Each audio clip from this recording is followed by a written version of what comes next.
This is the sound of refusing to give in. It's leaving nothing to chance. Searching relentlessly for the right, the only treatment option that will keep a heart beating.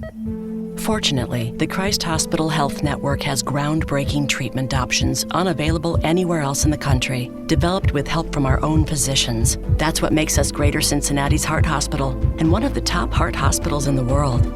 The Christ Hospital Health Network, everything it takes. The Pound This Podcast is brought to you by the Christ Hospital Health Network. This is the Pound This Podcast, episode 798, in case you missed it, Unfiltered Weight Loss Truth with Jordan Syatt. I want to lose weight, but I don't know how to get started. What should I meal prep every week? How do I get those sweet booty gains? Inspiration for your healthy lifestyle. The Pound This Podcast with Amanda Valentine.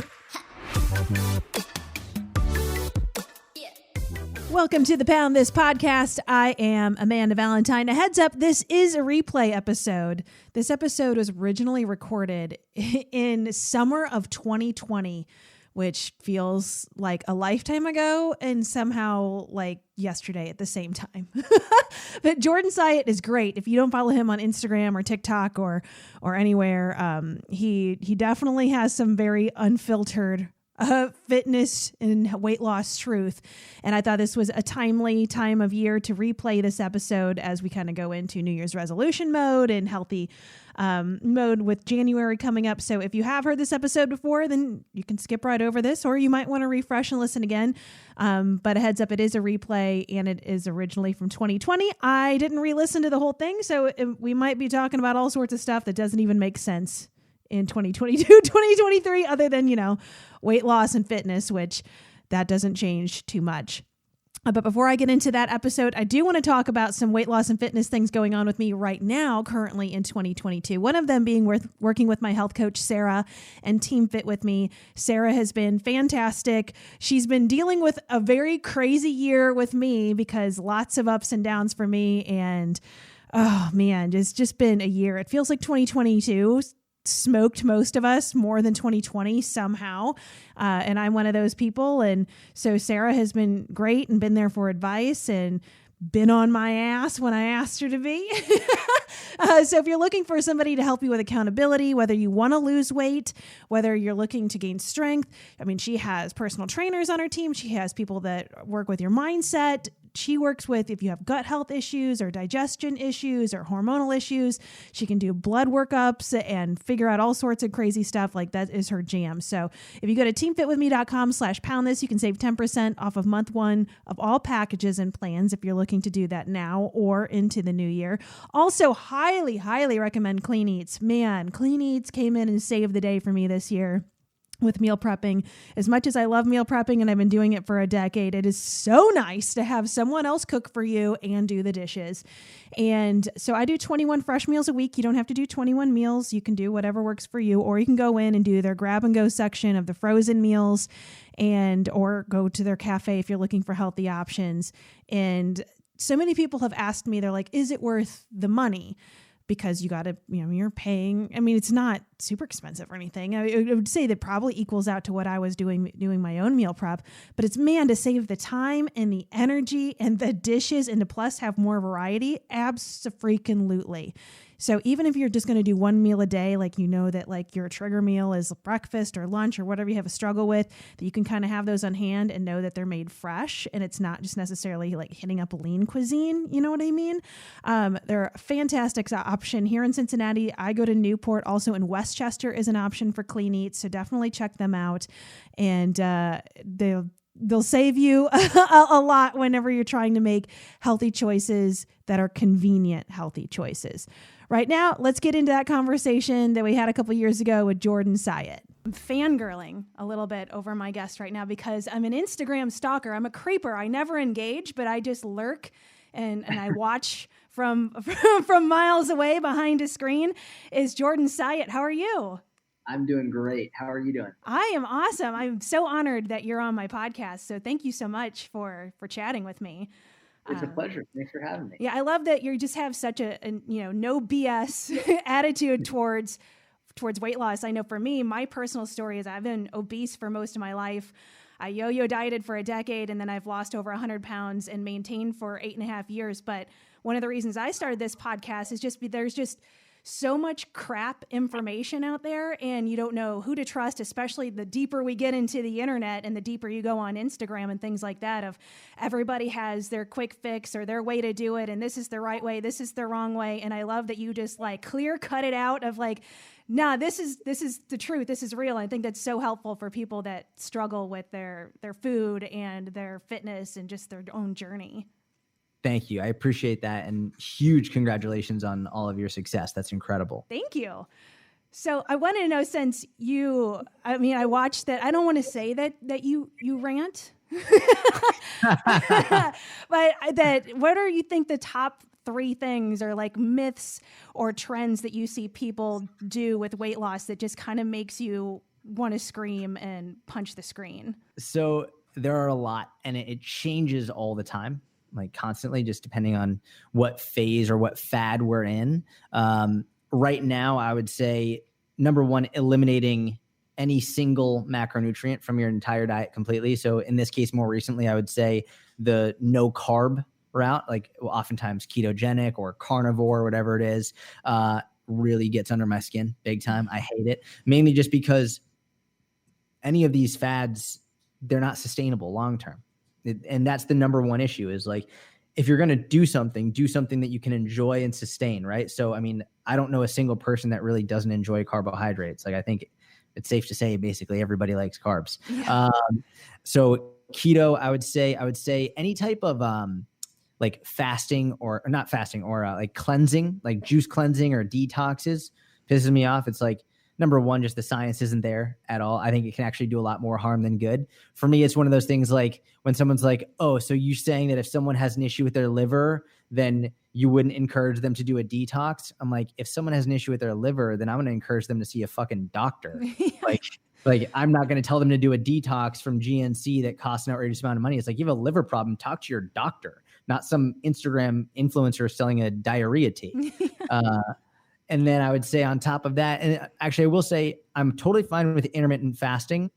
I'm not a huge fan of the extended fasting I've seen a lot recently, of whether it's like 48 hours, 72 hours of fasting. I think for some people it's fine. For many people, it can exacerbate a lot of disordered eating habits. So I would say those 3 are probably 3 of the main ones. Well, how do you handle, or how do you suggest somebody handling, like, let's just say that somebody's way on board one of those things. Like, it feels like specifically the no carb train, like there is no talking to those people when they're like, this works, you are wrong, you don't know what you're talking about. Like, can you even have a conversation, or do you just have to like drop it and walk away? No, you know what? You can have a conversation.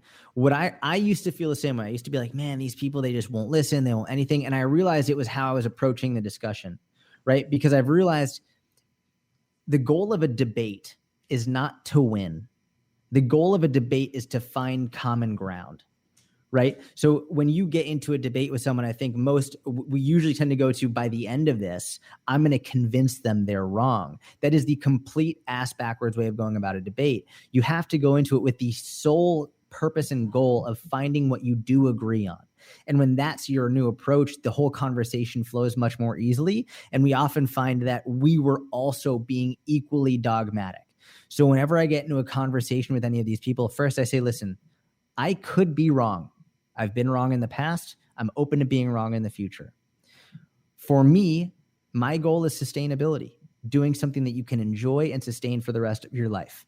For me, I know that I'm going to want to be able to have bagels and cream cheese. I'm going to be able to want to have pizza at my daughter's birthday party. And I'm also going to be able to want to sustain and enjoy my lifestyle while eating the foods that I love and looking the way I want to look and feel the way I want to feel. I've been able to do that while eating carbs, and I know many hundreds and thousands of people have been able to do the same. I'm not saying that you're wrong, but I am saying that this might be another option. What do you think? From there, if they're very dogmatic and they say, well, no insulin this, no insulin that, I'll usually bring about examples like, for example, okay, so I'll ask, so for example, under your knowledge, white rice would be bad for you, correct? They'd be like, terrible for you. Like, okay, interesting. So why in that case do you think that people in Japan, for example, who eat white rice on a daily basis have such a healthy body weight and overall healthy lifestyle? And it usually gets them thinking. And they're like, well, and sometimes people will say, no, you're wrong. That's BS. That's nonsense. And other people will be like, honestly, I never thought about that. For the people who are like, no, you're wrong. That's BS. I'm like, listen, if you enjoy what you're doing, I support you 100%. Personally, I like eating carbohydrates, so I'm going to keep doing that. But whatever works best for you. And I think the more I've done that, the more people have started to be like, maybe I could have this, maybe I could have that. But the more I try and say you're wrong, you're stupid, whatever it is, the deeper they dig their heels in. Yeah. Well, I see that as a topic that you bring up a lot on your Instagram specifically, and I see other people bringing it up too, is that, the fact of being in a caloric deficit in order to lose weight. And it feels like are you getting a lot of pushback on that people are fighting you like that's not the answer? It's so interesting. On Instagram, not much anymore. I feel like on Instagram, I have my audience, my people. We tend to agree on this nutrition side of things, on the strength training side of things. Earlier on, when I was building my audience, I got in a lot more heated debates. And it could also be that I'm sort of just done with it now. I'm done with debating. I'm like, all right, listen, if you don't believe me, fine, that's okay. So I don't really get in too many debates on Instagram. On TikTok recently, though, and I've been building my TikTok. It's crazy. It's going back to 2011 when I first started making content. I'm getting people telling me fruit is bad for you because fruit makes you fat. I'm getting people saying that they're gaining weight because they're not eating enough. I'm like everything, literally everything. Every myth is really prevalent on TikTok. And I think it's because it's a relatively new platform. There's a lot of misinformation on it. It's also a younger, less informed crowd. So I get a lot of that on there. Well, speaking of, I didn't even know you were on TikTok. I watch you on Instagram and YouTube, that you do so many things and you're so successful with all this stuff. I kind of back the train up here of, just tell me how you got your start in health and fitness and how you built up to be where you are now. So that might be like a 2-week long story. So I'll try and make it brief. So I got into fitness from wrestling. I started wrestling when I was very young, when I was 8 years old. And I loved it. I was obsessed with it. I made varsity as a freshman in high school. I beat a junior out for the varsity spot, but I had to cut a lot of weight. So I was cutting from 112 pounds to 103 pounds every week, sometimes multiple times a week. And I was good from a technique perspective. I was good from an endurance perspective, but I was 14 years old going up against mostly 17 and 18-year-olds. And I didn't have the strength to really compete at a high level with them. So I wanted to learn how to build strength while also losing the weight that I needed to lose. So I applied to a gym near me. I was like, hey, I'll take the trash out. I'll clean the floors. Let me just intern for you and learn from you. And fortunately, they took me under their wing. And even more fortunately, they were very science-based. And from 14 years old, I started coaching and interning and started learning a very science-based approach to strength and conditioning and nutrition. I became obsessed with it. My first client ever was a 68-year-old guy named Fred. He just wanted to be able to pick up his grandson without hurting his shoulder. And I fell in love with coaching. And then from there, I started my website when I was 21. I was competitively powerlifting at the time, and I didn't know an online business was possible. I was just like, I'm going to write articles to help people and just write about my training, my nutrition. And I was in my college dorm room, and people would reach out and ask me to write their programs, and I would do it for free, just because, again, I didn't know PayPal.com existed. I didn't know a business was possible. This is in July of 2011, so 9 years ago. And eventually, I remember one day a woman from Brazil who read my articles was like, "How much do you charge for online coaching?" And I was like, "I don't know, $300." Yeah. And she was like, "Cool. How do I pay you?" And I was like, and I had to find PayPal, and I made an account. And so in college, I started this business, just writing my articles, one a week, every single week from 2011 to 2015, at least one. And then started making Facebook posts and YouTube videos, mainly just again, I didn't know a business was possible. It was just to teach people what I had been taught. And then by the time I graduated college, I had an online business it wasn't crazy, but it was enough. And I just kept building and kept building. And then I moved to Israel for a while, and I was living in Israel for several years. And then Gary Vaynerchuk's team reached out to me, and they were like, "Do you want to coach Gary?"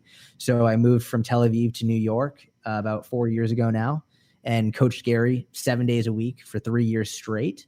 And now it's been a year or so since I've coached Gary, and I just do my online stuff. So how much has your life changed now with just being, having such an online coaching presence versus coaching people in person? So a lot, I would say. So I coached people in person from 14 years old until 25 years old. So for over a decade, I was coaching people in person, and I started coaching people online when I was 21, but still the majority of what I did was in person. I started the powerlifting team at my University of Delaware, and I coached 2 sessions a day, 4 days a week with like about 15 to 20 powerlifters. Then I would coach other people on the side in person. When I graduated college, I moved back to Boston where I was born, and I worked at several gyms, coaching in person and doing online. And I love coaching in person. Like, I really like it a lot. There's nothing can really replace the one-on-one aspect of coaching someone in person from the beginning to the end, from meeting them the first time they walk into the gym, getting their movement patterns right, understanding that there's more like the psychological and behavioral side of it. So I love coaching people in person. The main issue as a coach and a business owner is it's a lot of time and a lot of energy. And also not everyone can afford one-on-one in-person coaching. It's a luxury expense. And I didn't like that. I want people to be able to afford what I offer. So then when I transitioned more to fully online, it became more affordable for people, and I could work with more people and help more people. And personally for me, now I have more time to do other things as well, as opposed to only being on the floor for 8, 10, 12 hours a day. Time to do all those TikTok videos. That's right. Exactly. And podcasts like this. Exactly. Yeah. So from having so many clients now, what would you say is like the common theme when they come to you? Like, what's their biggest struggle that they're all dealing with? They don't believe they can succeed. Yeah. They don't actually believe that it's possible. Whether they don't believe in their own ability to be consistent because they know, like, they've yo-yoed before, they don't believe in their own ability to actually do what is needed, or they don't believe that their body is capable of doing it. They don't believe, like, hey, like, maybe it's their age, their gender, maybe it's things that were put on them when they were a kid by their parents. Maybe they just don't believe that they're capable of doing it physiologically, mentally, emotionally, or that, like, they just literally, they want to do it, but they don't know if they're actually willing to do it. And I think that's the biggest struggle most people have. So what's the process look like to get somebody to do such a major mindset shift when they've been telling themselves that they suck their whole life?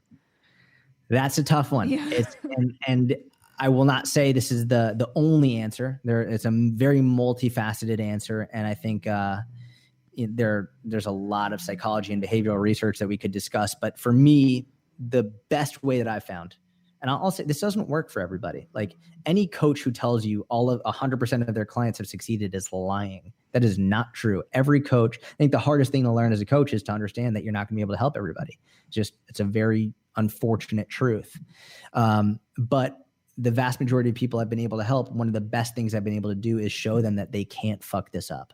Right? It's one of the most important things to internalize. And to the point where I created a video course for all of my nutrition coaching clients early on in 2012. And the first video in the course was titled, "You Can't Fuck This Up." And I would send it to be the first video before they got their nutrition guidelines, before they got their training programs, before they got anything. The first video they saw was, "You Can't Fuck This Up." And the responses were funny. People would be like, "Oh no, like, I could definitely fuck this up. You haven't seen me eat." And that was the joke. And I'd be like, "Watch the video first." And basically the video is saying is like, I don't care if you eat 5,000 calories more than you should. I don't care if you miss a workout or a week or a month of workouts. I don't care if you binge for a weekend or a week or a month or a year. I don't care what happens. The only way you fail is if you quit altogether. And you cannot fuck this up as long as you get right back on track, period, end of story. And it obviously went in more detail than that, but it was eliminating this idea of failure. Mm-hmm. It was eliminating that possibility. Because when you take away that possibility, and also when you take away that excuse, now they have no reason not to try and continue. Because what a lot of people will do is, we'll use an example. Friday night, they go out, have a bunch of drinks and pizza and ice cream and desserts, whatever. They eat a lot. They feel like they went way off track. They feel like they screwed up. They feel like they failed. They fucked up. And they're like, you know what? Well, whatever. I'll just get back on track on Monday. So they all weekend, they binge and they eat too much. They don't work out. They feel awful. Then they've gained 7 pounds, obviously not all of fat, but they go on the scale on Monday morning. They're like, oh my God, I've gained so much weight. What's the point? I can't believe I lost all my progress. I'm giving up altogether. And they use that failure as a justification to quit. And my goal was to remove that justification. If I say, I don't care if you do that, as long as you get back on track, now they have an incentive to get back on track. They'll lose those 7 pounds in 1 to 2 days real quick because it's mostly water, glycogen, stomach content. They'll see they didn't actually screw it up. And then through consistency, start to make more progress. Now we get into that loop of actually making the progress they thought they couldn't make. Yeah, I will say for me personally, I have lived in that cycle a lot on my own journey, and having someone to point that out to you is huge. I wish somebody would have just smacked me with some facts at the time and been like, or at the time I'm just like, I'm trash. I can't do anything right. And then you just go eat, an entire ice cream cake and cry and just live that way. But it's like, it's just so important to just, again, the importance of having a coach or at least a positive person in your life to be like, it's fine, of just how much that can change where out of this mindset of pass fail. It feels like, I don't know why that is so prevalent with most of us, of it's either like you're completely on plan or you're completely off. There can't be some happy medium. And it feels like all of us struggle to some degree until we kind of figure it out for ourselves, of trying to like live in the gray area of, I don't know why that is so freaking difficult. I don't know if you have an answer for that. It's very normal. I think it would be, I would say, to not live in the gray area, or to live in the gray area, I think is a very advanced mindset. Like if we're looking, and this is across all aspects of life, it's much easier. The more uneducated you are in anything, the more easily you're swayed to one or the other. Carbs are bad is an uneducated opinion that you get from having a very emotional response, that you're like, well, carbs are bad. Same thing with politics. I'm either far right or far left. It's like, where's the middle ground here? Yeah, right. Same thing with everything in life. The people who are the least educated often are the most dogmatic in thinking their way is the only way. So when you have something like weight loss, for example, in which more people unfortunately struggle with it than don't, and most of those people don't actually believe they can succeed, and they're being fed misinformation from every corner of the internet and their family and friends and everything. It's like they aren't coming from an advanced mindset. They're coming from a very emotional, lack of knowledge mindset.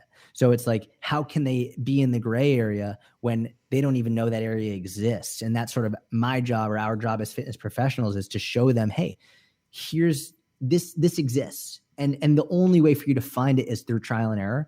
That's the part that really sucks, is right. It's like, we can't just take their hand and lead them there. We sort of have to like sort of push them and say, all right, like, go try it. I'm going to be here. I'm going to make sure you don't fall off either end. I'm going to make sure like you stay balanced and you keep going. I'm going to here to motivate you, but you've got to try, and you've got to, that's why I'll never tell someone not to do keto. Number one, because if I say don't do keto, the first thing they're going to do is keto. Yeah. And second is like, through trying it, at least they'll learn what foods are high in protein. They'll learn that probably it's more sustainable to be able to eat carbs in moderation rather than eliminating them altogether. And then rather than me just saying, hey, well, they go do keto and I just leave, I stay with them throughout the process. They voice their concerns. They voice their wins. They voice their failures. We have a conversation about it. And through those conversations and discussions, then they decide, you know what, maybe I'll add a little bit more carbs in then. Cool. Now they're no longer doing keto. Now they can do it more sustainably. And now they've found the gray area. Well, like all of that is just so hard to do in a normal life. So what happens for you as a coach when you throw in a global pandemic and people like, I've gotten so much feedback, including myself, of like wanting to go into old patterns after you think that you've got into that gray area. And then, here comes the binge eating. Here comes the emotional eating, because I don't know how to deal with this insane world around us. And all of this progress that you think that you have made prior to March, now it just feels like it's skidded all over the road. Of how do you coach somebody to deal with all this? We're all learning right now. This is, I do not have global pandemic experience, that's for sure. Right. But what I have learned is I'm definitely in that gray area in terms of, as a coach, I know right now for some people, in a very odd way, for some people, this is their ideal time to focus on their nutrition. I have clients who are high-level businessmen and women, CEOs, CFOs. They traveling constantly for work. Now they're home. They're not traveling. They're at home. They're not going out to business dinners and meetings. It's like, great, I can actually focus on my nutrition now for the first time. Mm-hmm. And for them, it's wonderful. On the other end of the spectrum, I know for other people, this is the worst possible scenario ever for their nutrition. Being stuck at home, in their kitchen, in their pantry, constantly surrounded by food, more stressed because their kids are at home. They're not at school. They've got to homeschool their kids. They might be struggling with work and income. Now, also in terms of they can't get out of the house, the only source of thing that they have control over is what they're eating. And maybe they're literally just going to go off the wall and binge. And it's like, for them, I would say now is probably the worst possible time to be focusing on fat loss. I'll be focusing on something else, whether for example, for someone who's struggling right now with food and maybe they want to binge, maybe they're doing a lot of emotional eating, I would say the worst thing you could do right now is focus on fat loss and body composition. I wouldn't recommend counting calories at all. I would say make a goal that is completely and utterly performance focused. And I think this carries over to many aspects of life, but I would say let's focus on improving your mile time. Let's focus on improving your push-ups. Let's focus on improving something that you can actually track and monitor to improve in terms of your physical performance. When they see their mile time improving, when they see they're getting more steps in every day, when they see they're getting their first push-up, first 5 push-ups, first 10 push-ups, they see this improvement. Now all of a sudden they have a reason to actually improve their nutrition, and they don't actually have to focus on it so meticulously. They can say, well, what's going to be the better food for fueling my progress, for fueling my performance, for making me feel better? And they can start to do that more intuitively, as opposed to necessarily being like, okay, well, I need to be in a calorie deficit, so I'm going to track all my calories, be meticulous, and then binge every night. Yeah. So speaking of progress goals for you personally, what do you feel like are some of your biggest progress goals that you have hit? So for right now, I think the biggest thing is I'm training jujitsu 6 times a week, which has just been amazing for my health and sanity. I don't have like access to barbells and all that stuff right now. But I've been doing jujitsu just with one guy. We've been rolling 6 days a week. And my goal for 2020 before everything happened was to get my blue belt in jujitsu, which usually takes about 2 years. At this point, I've been doing jujitsu for a year. And so I wanted to get my blue belt. I don't know if that's going to happen by the end of this year at this point. But jujitsu for me is that's my release, my mental, emotional. It's like where I can basically meditate. It's my hour of the day where not only do I not want to look at my phone, I physically cannot look at my phone. I'm trying to prevent someone from choking me out. So, for me, a lot of my focus on that. And as a result of trying to get better at jujitsu, I have to improve my flexibility and mobility. So doing things to improve my hip mobility, my splits, my pigeon stretch, all of that stuff. And also my cardio. So I'm doing a fair amount of sprints on a weekly basis and stuff like that. So that's really where my performance efforts are. Yeah, I just think that's such an important point of just to find something that brings you like joy and that you can be happy with. And I feel like that's what through this pandemic, like so many people had that happy spot in the gym and now it's taken away and you just kind of feel like lost in the dark of like, how do I find this thing? Where instead of having that mindset of this sucks, I can't go to the gym. I'm just going to give it up of like, it feels like there's so many good like online there's just fitness or anything sort of groups or classes or free things on YouTube that you can take part of to kind of find your new thing and see it as an opportunity instead of something being taken away from you. And I don't know if you've seen that helping people or not through this of finding kind of new avenues of things that brought them joy that they never would have anticipated. Yeah, absolutely. I think what this has been able to do, at least from my perspective as a coach, is get people to really relentlessly focus on the basics, right? It's like you go to the gym, there's all this equipment, all these different exercises. You got battle ropes, you've got these machines, you got all this stuff. And it's like, oh, cool, I want to try it all. Now you're at home. And maybe you have literally zero equipment. So, I mean, one of the things I made is like a 30-day body weight workout challenge. And every workout has a new challenge within the workout. So there's a new challenge you can accomplish within it, whether it's beating your time, beating your number of reps, whatever it is. And I think having some type of competition, even and especially with yourself, is super, super important. I know some people are more or less competitive or more and less competitive. Some people are very competitive and like everything in their life is a huge competition and other people are not. But I think competition is very healthy. And the more you can get yourself to try and be better than you were the day before and to try and compete against yourself, and the more you can find anchor points to try and improve, whether it's your steps, your how long you're being active throughout the day. Maybe it's trying to improve your screen time, so you spend less time on your screen. Spending less time on your screen, you're probably doing more things that are probably better for you. There are a number of ways you can work to improve, but I think throughout this pandemic, the fitness industry has been very creative in ways to get people up and moving and improving. So if somebody is listening to this and they're kind of struggling right now with food and fitness, or just, all of the above, or they're in a plateau and they're freaking out and they're ready to give up, like, what would be your best advice to that person right now? So let's talk to the person who's in a quote unquote plateau, right? Okay. The person like, I'm just not making any progress. It's just nothing is working. There's a lot we could say to that. Number one, I would say is, let's look at the most important part of that discussion. What are your options? Right? The options are A, quit, B, keep going. Mm-hmm.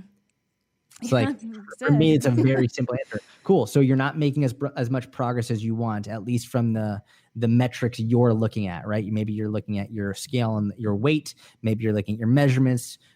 Maybe you're just looking at yourself in the mirror every day, in which you're probably being too hard on yourself regardless. But either way, in your mind, you're not improving quickly enough, which from my experience, most people are being completely and utterly assholes to themselves, and they're not actually doing it from a realistic perspective. But either way, you've got two options. You keep going because you know it's the right thing to do, or you quit. So with those two options, my answer is always keep going, because at worst comes to worst, at least you're improving your health. Yeah. Like someone asked me on my Instagram Q&A the other day, they said, is working out 3 times a week really better than doing nothing at all? And I was just like, are you out of your mind? Like what would ever prompt you to ask such a question? Of course, something is always better than nothing. Yeah. Always. So if the question is, well, I'm in a plateau, do I just quit or do I keep going? I would rather you at least keep going, stay in a plateau for your whole life, because at least the cellular benefits, the health benefits, the mental, the emotional, the hormonal benefits of exercising is better than not exercising. I think we can all agree on that. Well, what do you say to the person that's on a plateau that does not the quitting, but then decides to like ramp it to some insane level of like, well, I'm going to back the calories down to 800 a day, and then I'm going to do 2 hours of cardio to get out of this plateau? I would say that's really fucking stupid. Like, that's just, for me, the question I would always ask them, I was like, okay, cool. So that's what you say you're going to do. I would always ask them, what's the name of their best friend? And they tell me, I don't know, Janice. Cool. Let's say Janice says to you, listen, my weight hasn't gone down in a week. I'm going to drop my calories to 800 and I'm going to increase my cardio to 2 hours a day. What do you tell Janice? They probably would tell their best friend, Janice, it's a really fucking stupid idea. Cool, take that advice. Yeah. It's like, you would never tell your best friend to do that. Why in the hell are you doing that? Mm-hmm. And usually that hits home with them. Not to mention, the reality is I hate the word plateau. I absolutely, with every ounce of my being, hate the word plateau, because it assumes that you're not making progress. And anytime someone says I'm in a plateau, I'm like, well, what do you mean you're in a plateau? They're like, well, I've only lost 4 pounds in the last, like 8 weeks, right? So I've only lost 4 pounds in 2 months. What's the issue with that? Yeah. Well, it's not fast enough. What do you mean it's not fast enough? Well, Janice lost 8 pounds. It's like, why the fuck are you paying attention to Janice? Yeah. Why does what Janice do affect you? Like, well, I should be losing weight faster. Why? Why should you be losing weight faster? Because I should. That's a stupid fucking answer. It's like, why? You have to ask these questions. And the reality is, people say they're in a plateau when the reality is they're just in the process. If you lost 1 pound a week every week for the next year, you'd have lost 52 pounds. Not everybody has 52 pounds to lose. And even if you do, that's a fuck ton of weight to lose very, very, very quickly. In 2 years, it's 104 pounds. Yeah. That's a lot of weight to lose. What's the rush? Mm-hmm. Stop complaining. Keep going. You're not in a plateau. You're in the process. This is how it works. And yeah, I know it's hard, because A lot of people on Instagram are putting up these insane transformation stories of look how much progress I made in 24 days. By the way, buy my program. It's 20% off. Da, da, da, da. It's like you have to use your logical understanding of marketing and nonsense. No, that's bullshit. And even if they did make that progress, it doesn't matter because they're not you. So focus on what you're doing. Yeah. And then you also have to take into account angles and photography. Yeah, of course. Angles, lighting, the clothing they're wearing, and not to mention, anabolic steroids and drugs and Photoshop. It's like, it's very, very important to understand this. Yeah. Yeah, it's crazy. So if off the plateau topic, if somebody is just looking to get healthier or lose weight, what would you say is the most important thing to focus on from here on out? I would say make sure you're keeping track of your nutrition. And that's a pretty general answer, right? It's like keeping track of your nutrition. What does that mean? For some people, I would say, listen, if you really want to lose weight, you have to be in a calorie deficit. But I don't think that's necessarily what most people need to focus on at first. It was funny. I was talking with someone the other day. I'm trying to remember who I was talking to. You remember who I was talking to, Rico, who said the thing about I never skip? Oh, I was on a podcast with a wonderful woman. She's lost a lot of weight. She said the thing that helped her lose weight the most was she completely stopped snacking and she stopped skipping meals. This was one of my favorite things I've ever heard anyone say. And this is why I love talking to people who've been successful with weight loss, because I always learn something from other people just from what they've done. When you think about this advice, it's genius, because what happens? A lot of people, when they're snacking, they're mindlessly eating. They have no idea how much they're eating. And then what happens when they snack too much? Then they feel guilty about it. So they skip a meal. Yeah. Then what happens when they skip the meal? They get hungry. They start snacking again. They end up eating way more than they thought. So she stopped snacking completely and made sure to enjoy her meals fully. Sit down for her meals, enjoy them, put a big plate in front of her, ate the full meal, never skipped a meal, and never snacked. Now, I'm not saying snacking is bad and you can never do it, but this is one very simple way to probably put yourself in a calorie deficit without actually having to track your calories, and also develop a very healthy relationship with food. We brought up another wonderful topic in here. A lot of people, they don't actually enjoy their food. They're eating standing up. They're on the go. They're just putting it in their mouth. They're not taking a moment to think about, where did this food come from? How did this food get on my plate? Let me sit down and really enjoy and cherish this food that I have in front of me. And I'm not going to just snack and stand up and go, I'm not going to snack.